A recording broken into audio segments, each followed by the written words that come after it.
Liberty Nation. Truth is making a comeback. Welcome to another LibertyNation.com Roundtable. I'm Lisa K. Donner, Editor-in-Chief, and each week Sarah, Scott, and Graham and I chew the fat about a variety of liberty issues. Today, we discuss the stunning cancellation of the hit comedy Roseanne after her tweet about Valerie Jarrett. So the question is, are you offended by Roseanne's tweet, or more offended that ABC canceled her show? Let's begin with you, Graham. How high is your offense meter today? Well, Lisa, my offense meter fluctuates on a daily basis. I mean, I wake up in the morning offended, and after coffee, I'm less offended. And then as the day goes on, through a combination of Twitter and the media, I get gradually more offended until I start drinking, and that keeps it under control until the next morning. In terms of Roseanne, you know, what really I found most offensive about it, to me, it goes without saying that ABC canceling her show because of some values that they're apparently adhering to is, of course, nonsense, you know, because there are plenty of people in the media, in the entertainment industry, and indeed in politics who still have jobs despite saying some awful things or writing some awful things. So, you know, it's kind of all a bit phony as far as I'm concerned. It's almost as if they were looking for an excuse to cancel the show. But what I'm most upset about, and I'm actually upset at Roseanne herself, and that is because, you know, we put the national nightmare of the Obama administration behind us. That period of time from 2008 to 2016 that the history books record as the Dark Ages was over and done with. And we thought, well, unless it's in regards to a criminal investigation, we're never going to hear the names of these people ever again. And then what does she have to do? She has to go and bring up the Jarrett creature in a text, in a tweet. And all of a sudden, and to me, it's like, you know, one of those dreadful horror movies where the evil entity, whatever it is summoned by saying its name 3 times. And of course, as soon as she mentioned Valerie Jarrett, that's it. Everyone else started talking about Valerie Jarrett. And before we knew it, bang, she's back again. You know, it's kind of like rubbing salt into the wounds. I didn't want to hear about her again. And now all we have to do is hear about Valerie Jarrett. It's like, you know, our PTSD, the wounds have been opened again. I mean, you don't sneak up behind a combat veteran and burst a balloon or make helicopter noises. You know, it's just not acceptable behavior. And okay, so you're having Vietnam flashbacks. Certainly, we can say I'm waking up. I've got night sweats now. You know, thinking about Valerie Jarrett. I can't handle it. All right, now certainly we can say that comparing a black person to Planet of the Apes is not a very nice thing to say, but does it warrant this type of reaction, Scott? The job of a comedian is to be funny.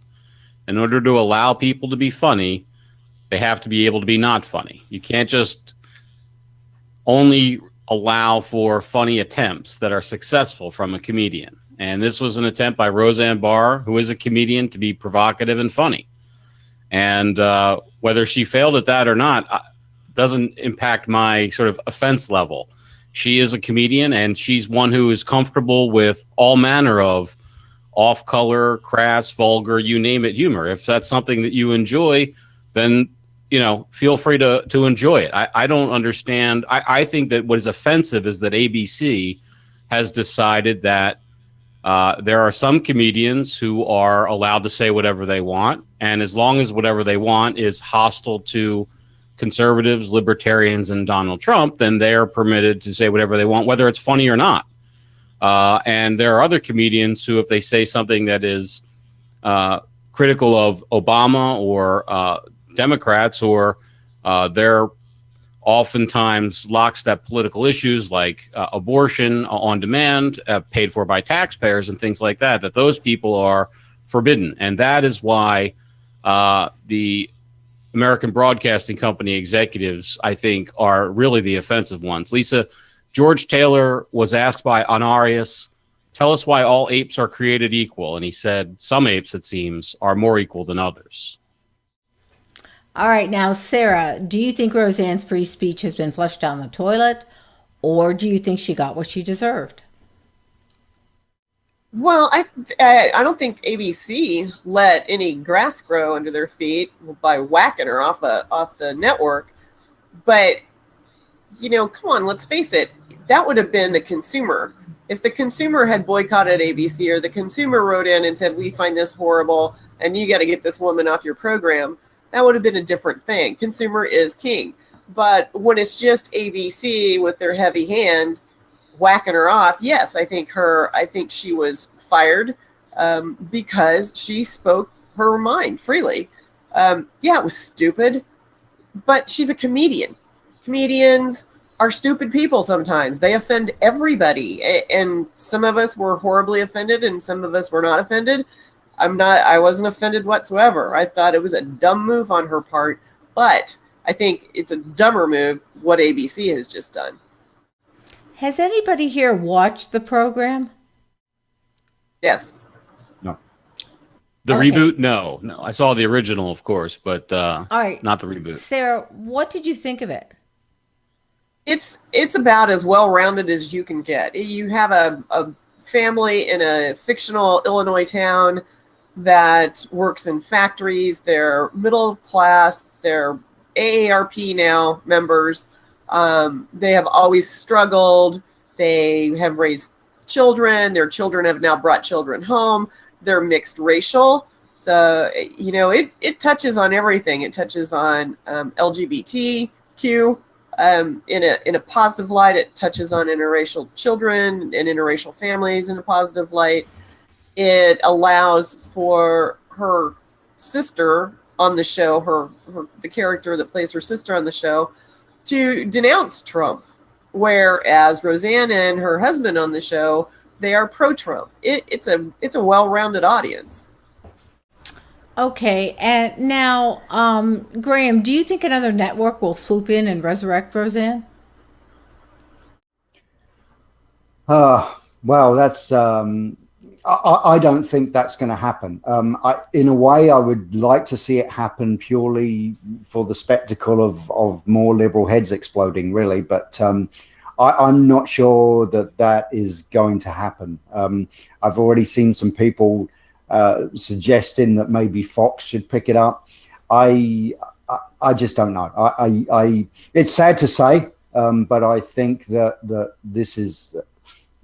This is the final nail in the coffin, if you like, of Roseanne, the show. You know All what? right, The Last Man Standing got whacked by ABC, and they got picked up. And Last Man Standing was a conservative show.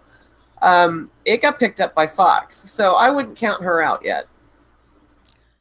Well, that's what I think. I think somebody's going to come along and could be USA Network or something like that, and they don't care. They'll take the hits and run it. But Yeah. two tweets that Roseanne reposted noted that liberal Keith Olbermann had just been hired by ESPN, and he had a tweet saying the following: expletive you, real Donald Trump Nazi Nazi, expletive Nazi Nazi racist, Nazi bigot go expletive yourself, expletiving Nazi expletivers.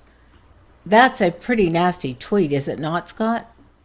Yeah, and just so for people who don't know, he didn't actually type the word expletive. You were deleting the expletives there in your quotation. Yes, it is. And if I may comment to the previous question, Lisa, last week Netflix took a lot of heat from conservatives for offering a sweetheart payback deal to the Obamas. The Obama administration Obama was the recipient of many generous campaign contributions by is it Reed Hastings, the head of Netflix, who then appointed his wife as an ambassador in a move that, ambassadorships are given out like special favors, unfortunately, in this country. And one was given to his wife to pay back for that campaign contribution, and they took a lot of heat over that. Perfect opportunity now for Netflix to snap up a guaranteed hit show at a bargain price, to be sure, and make a lot of conservatives happy to say that, hey, we'll play both sides of the aisle, you know. So that's my free advice for the Netflix Corporation. Yeah, it won't happen. Any other thoughts before we say sayonara? I just want to remind everybody that Bill Maher, about a year ago, went on television, on his television show, with Ben Sasso from Nebraska, Senator. Gosh, okay, I'm sorry if I got that wrong, but they were discussing Nebraska, and Bill Maher was discussing how much he hated it, and they got into this whole, got to come when, you know, corn picking season is going on. That's when all the action is. And Bill Maher said on television, not just a tweet, on television, I'm not your house N-word. And nobody cared. Nobody cared. Mm-hmm. Where's Bill Maher? Where's his show still on? That's where Bill Maher is, making money, having a good old time, because he's a liberal. Well, we'll see what happens with Roseanne. Our last word today goes to our viewers. We know you're out there. We know you're watching because we see the numbers of people who are watching. But be bold. Pick up your keyboard and comment in our comment section on YouTube. And remember to be the first to know the facts behind every breaking news story. Just download the all-new LibertyNation.com app at your Google Play Store or your Apple Store. For Legal Affairs Editor Scott Cosenza, political correspondent Graham Noble, and our gal in the heartland, the lovely national columnist Miss Sarah Cowgill, I'm Lisa K. Donner, and this is LNTV, a project of LibertyNation.com. Liberty Nation. News and commentary, minus the propaganda. LibertyNation.com.